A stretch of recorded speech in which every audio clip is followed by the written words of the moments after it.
احنا مو مجموعة أفراد، احنا مو مجموعة أفراد، احنا مو فقط نمثل نفسنا، احنا أمة ونمثل تطلعات هذه الأمة.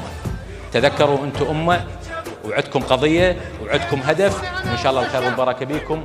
قدموا لأهلكم وناسكم ما يرتضي رب العالمين ويرتضون عنكم جميعا. وأمثل المدينة ورفعت شعار الديرة عشيرة، لم يكن شعارا مجرد شعار، بل أنا على يقين بأن لدي القدرة الكاملة على أن أعمل خادما مضحيا كما عملت في ساحات القتال، على أن أكون خادما مقاتلا مجاهدا في سبيل استحصال حقوقكم جميعا.